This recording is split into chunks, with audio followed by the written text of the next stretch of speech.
Well, the day has finally arrived. It is officially Super Bowl Sunday. February 2nd, 2014, you are listening to live on Spreaker Web Radio of CCAC South Campus Radio. James Krishnarik here to break down the entire Super Bowl XLVIII festivities and to debate who is going to win the big game that kicks off this evening. So today's game features the Denver Broncos and the Seattle Seahawks, and what's been one of the more interesting games in Super Bowl history, considering the stark contrast in styles between Seattle's top-ranked Legion of Boom defense versus Denver's top-ranked, highest-scoring-in-history offense. This really does promise to be a very good game, and I'm really looking forward to it, because very rarely do you get matchups like this. And really, every Super Bowl I've watched ever since I've been really into football, starting with the one between the Steelers and the Seahawks, ironically enough. I've pretty much gotten every Super Bowl right. The only one I've messed up on was the one between the Steelers and the Packers, which I'm trying as hard as I can not to remember. But yeah, today's game promises to be a really, really good game. And I was really unsure of who I was going to pick throughout the whole week. But the more I thought about it, then I became pretty clear which team I thought was going to win. But first off, let's break down these two teams statistically and see where these two teams match up. You've got the Denver Broncos, who had easily the best offense in football all year long, scoring 37.9 points per game, gaining over 450 yards a game. Their running game was a respectable 117 yards a game, but their passing game was where they really excelled. 340 yards a game. Manning set the single-season record for a quarterback with 5,477 passing yards. And their defense was not all that bad either. I know they did give up just short of 25 points a game, but that really doesn't indicate when the Denver defense really get most of their points. A lot of the points were called dead points, where game's over, it's decided, they're just throwing willy-nilly to try to make the score a little bit closer. They give up 356 yards a game. They're only giving up 101.6 on the ground, the same as Seattle, and they've gotten 41 sacks in the year. So overall, this team, it's an offensive juggernaut with a defense that is average to maybe just slightly below average, because sometimes their defenses hurt them, but in a lot of games this year, the offense has been enough to carry the load. Now for the Seahawks this year, much different story. 26 points a game, 339 yards a game, and where they really excel is on the ground with 136.8 rushing yards per game. Russell Wilson through the air averaged a little over 200, and with 26 touchdown passes. But at the same time, the focal point was not Russell Wilson. The focal point was Marshawn Lynch and his impact running the football and how big a beast he is. Defensively, though, I haven't seen a defense this complete and this good since I saw the 2008 Pittsburgh Steelers. 14 points a game given up, 273 yards a game allowed, 172 through the air, which is very impressive, and 101 rushing yards a game. They also accumulated a total of 43 sacks, and a couple of statistics that I did pick up on that I thought were interesting was Seattle led the league in quarterback pressures with 201, and they registered 131 of those with only 4 men, meaning when 4 men rush the passer or less, they're getting most of their pressures, which just goes to show how good their front four really is.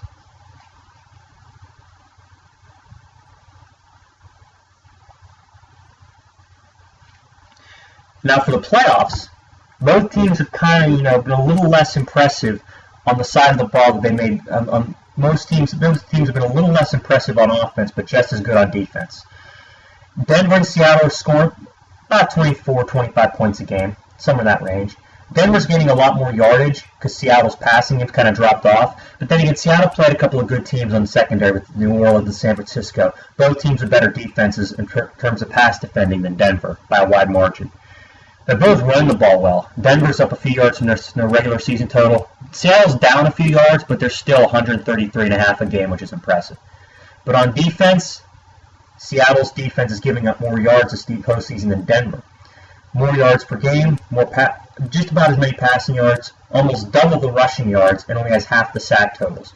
But the difference being is that Seattle's defense isn't really designed to sack you, really designed to do all that stuff. It's designed to frustrate you, especially the quarterback, and to get turnovers and things like that. That's what Seattle's trying to do. And the fact that they're trying to frustrate you and make you make mistakes. And they played Drew Brees and Colin Kaepernick this postseason, two completely different quarterbacks. And they handled them both, giving up only 16 points per game to both guys, much lower than the team's season totals. And now we move on to the tail of the tape. Who has the edge in each particular category? For quarterback, I would have to give the edge to Denver. Absolutely. Manning's 55 touchdown passes this regular season, 59 for the playoffs and the regular season combined. So easy to give him the edge because Wilson's had a good year, has half of Manning's touchdown total, which is sick how good Manning's been.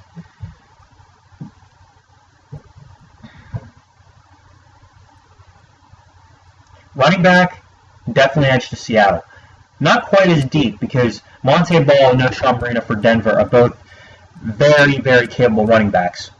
But Marshawn Lynch is so much better than both of them in the fact that he's very good in the passing game, underrated in that aspect of his game. And just purely running the football, he's been one of the most consistent running backs over the past few years, getting over 1,200 yards in each of the last 3 seasons. Receivers and tight ends edge to Denver. 5 offensive skill position players this year have at least 10 touchdowns. That's sick.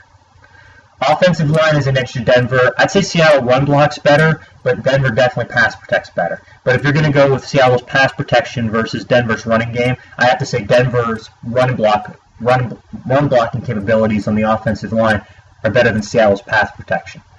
So I have to give the edge to Denver. The defensive line is a push, because Seattle gets so much pressure with just 4 guys, and Denver's become good at stopping the run. But Denver, I'm starting to notice, they play a few more guys in the box on first and second down to stop the run and to push teams into 3rd and long. But that being said, I still give it a push because of the fact that Denver's really good at stopping the run. The linebackers, huge edge of Seattle. Bobby Wagner, Malcolm Smith. Who else is on that Seattle linebacker one? Bobby Wagner, Malcolm Smith.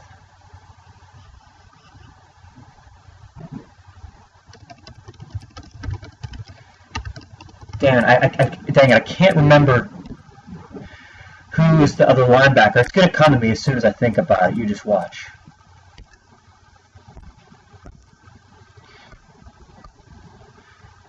Bruce Irvin. Bruce Irvin's a very good player as well because he's very, very physical and he can get to the quarterback as effectively, even a 4-3 scheme.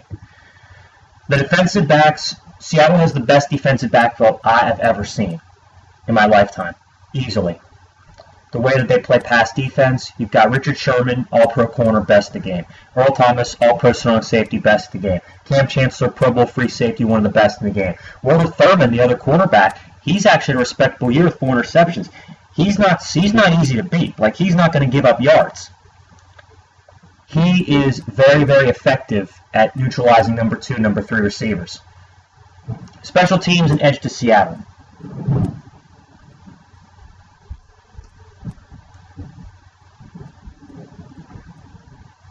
Because, for one, you get Percy Harvin back, and you also have Doug Baldwin in the return game. But Seattle defends the kickoff return better than any team that I've seen this year. And the fact that they're really physical, they hit you, they stop you, they don't give up big plays, they're very smart, and they tackle well.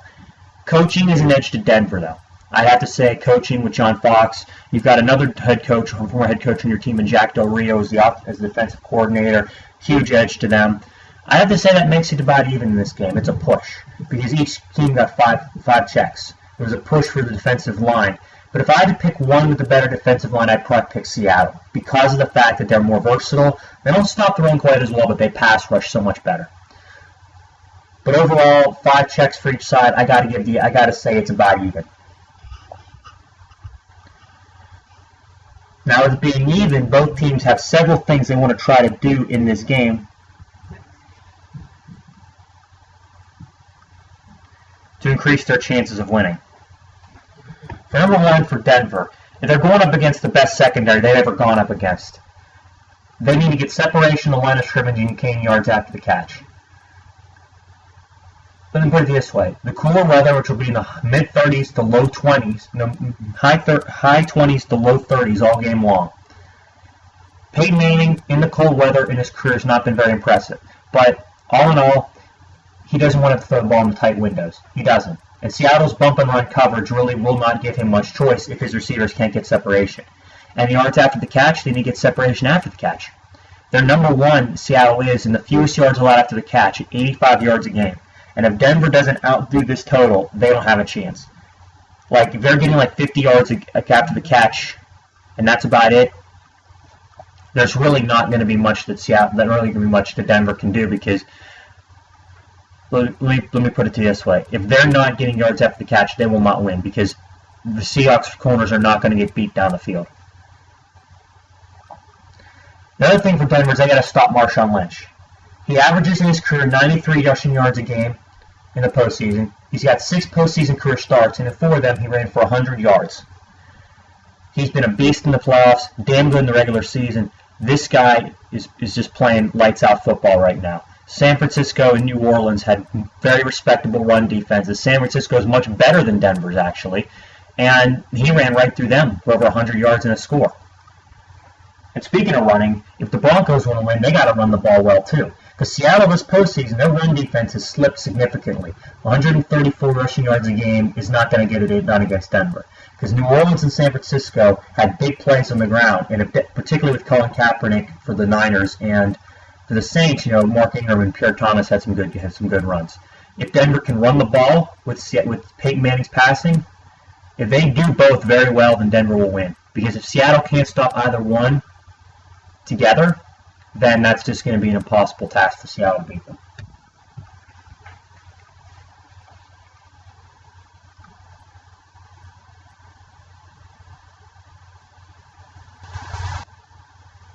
Pardon me?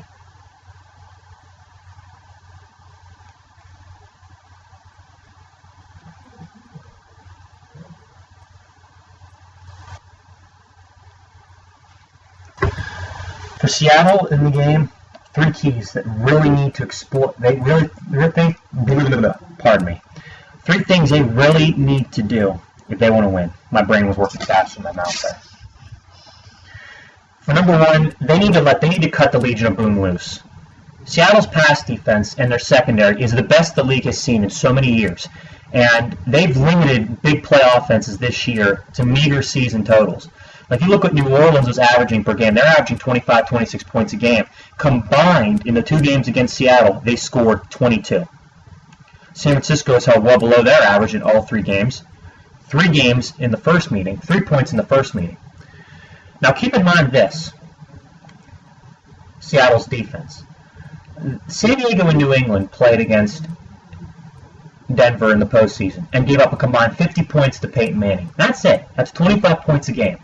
Seattle's defense, and their pass defense in particular, is far superior than either of those 2 units. And they're not going to be giving up many points. They won't.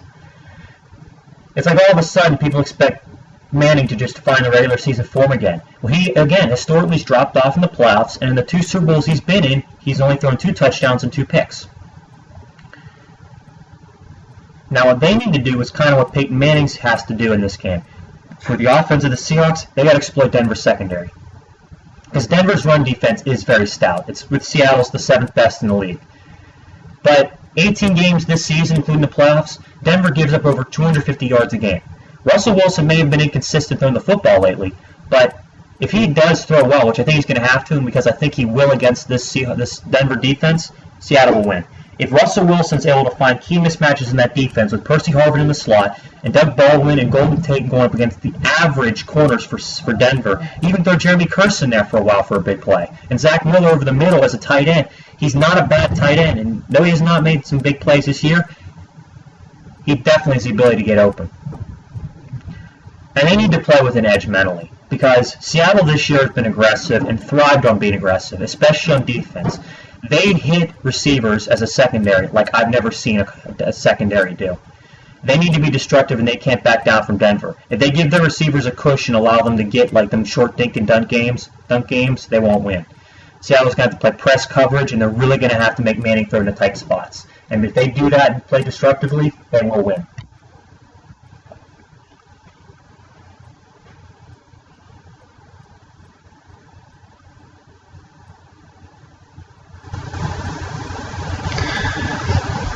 Pardon me for a second.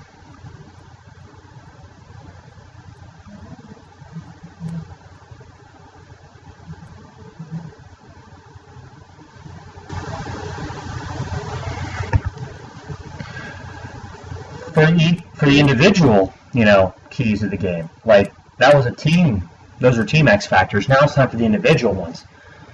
On offense, it's Julius Thomas because at the tight end, he's so raw and he's so athletic.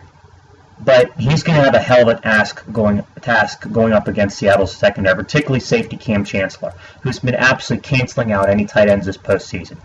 You've got Jimmy Graham and Vernon Davis, who are two of the best tight ends in the game. You know how many catches combined they had against Cam Chancellor in 2 games? 3. 3 catches. Not even going to be close to enough for Denver. And I don't expect Julius Thomas to have as big an impact, but he has to have a big impact because if Demarius is getting shut down by Richard Sherman and then Welker and Decker, Seattle's slot defense gives up 6.2 yards a play. That's incredible. And Decker's not getting open either on Walter Thurman. How the hell is Julius Thomas going to have an impact? Because that means Cam Chancellor's just going to shut him out. That means Denver won't be scoring many points, if Julius Thomas can't make some separation. Now for the defensive side, it's got to be Terrence Knighton, the defensive tackle. He's the guy with the nickname Pot Roast. He was just an absolute beast in the championship game against New England. But stopping Marshawn Lynch instead of LeGarrette Blount is going to be a hell of a task for him. I mean, Ryan Matthews and LeGarrette Blount are one thing, but Marshawn Lynch is like head and shoulders, knees and toes above those guys. And if they're going to have any chance of beating Seattle, they got to shut him down. But for Seattle, their individual X factors include wide receiver Percy Harvin. He's back off the long layoff from injury, and he is able to do so many things. He can run the ball, receiver, kick return. Very good in the slot, maybe one of the best slot receivers in the game. And the fact that Denver's one of the worst defenses in the league at defending the slot this year, that means that Percy Harvin could come up huge in this game because think about it. One of the worst slot defenses going up against a really good slot receiver. That just begs Percy Harvin to have a big game. And on defense, the Legion of Boom, the key will not be outspoken Richard Sherman. It will be Earl Thomas. Because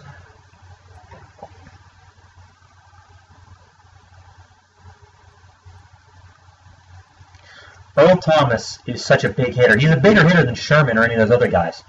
And what he does well, and something I didn't really think about much till recently, was he's so good at playing off coverage and then coming back into the play, kind of like Troy Polamalu used to. He'd bait quarterbacks and receivers.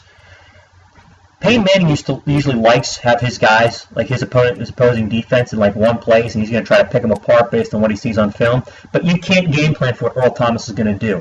And the fact that he scares these receivers because how big he's going to be hitting them, and the fact that Peyton Manning has been beaten by off coverage in his career, see Super Bowl 44 for details, that just really gives Seattle,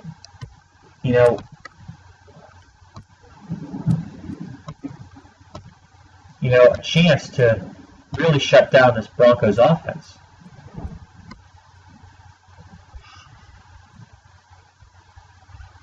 Now, historically, several facts have proven over Super Bowl history, or just in NFL history, or even this past season for both these two teams, and might play a part in why these two teams could win, why one of these two teams is going to win. For the Broncos, this year, they've only allowed one running back to hit 100 yards rushing, and that was Ryan Matthews of the San Diego Chargers. And for the Broncos, Peyton Manning is 0-4 lifetime in playoff games when the kickoff temperature is under 40, and he's 8-11 in his career when it's under 40. And ironically enough, the Simpsons, of all things, predicted this Super Bowl 9 years ago, and Denver won the game 19-14.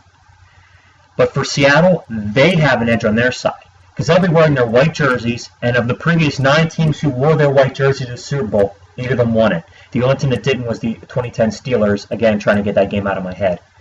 And this will also be the 6th Super Bowl to feature a matchup between the #1 scoring offense and the #1 scoring defense. And the defense won 4-1, went 4-1 in those 5 games. Now, all things considered, I've taken everything into account. My final prediction for this game will be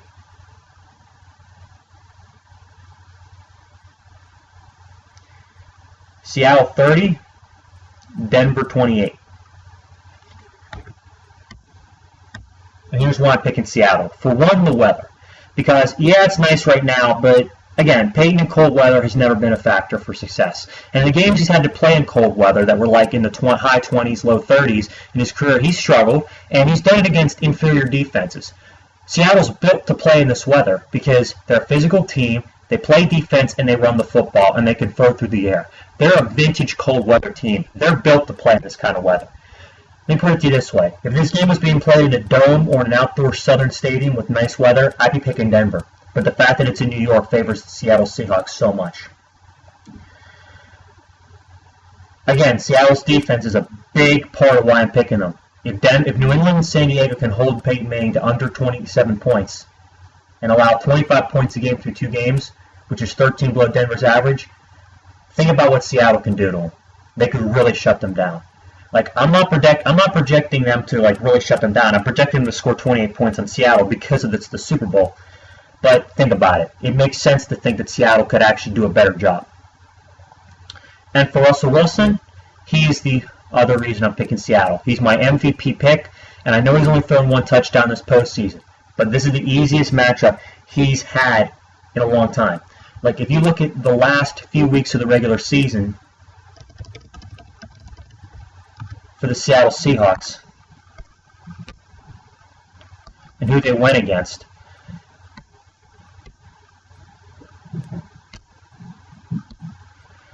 they went against the Arizona Cardinals, who are a very, very good run, very, very good defense. Went against the St. Louis Rams, who is a very underrated defense. They went against the New Orleans Saints and San Francisco 49ers, 2 teams with very good defenses, better than Denver's through the air. Denver ranked 27th this year in passing yards allowed, 5th up from the bottom. Arizona's defense was 14th in pass defense. St. Louis's was 19th.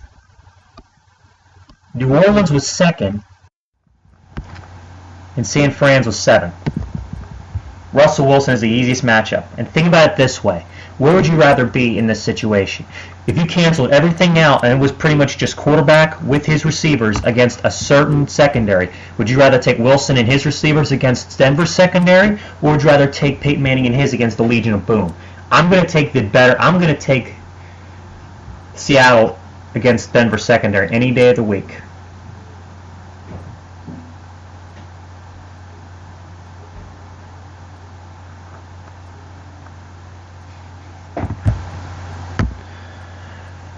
As for this game going, I have 6 predictions.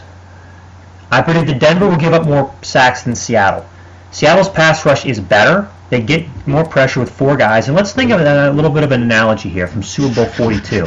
The Patriots had the highest scoring offense in league history, and we're going up against the Giants team that was, again, overlooked, that had a very good front 4 and could hit the quarterback with only 4 guys. Brady was under pressure all game long. I believe he got sacked, 5 times in that game?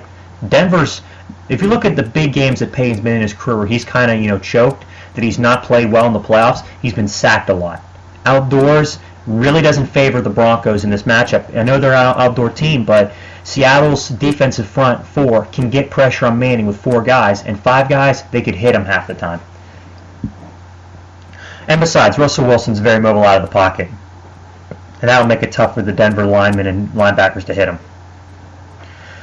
My prediction is Richard Sherman will not get a pick in this game, but whoever he plays against this game, he will shut down all night long. He won't be giving up many plays. He might give up 3 catches, that's about it.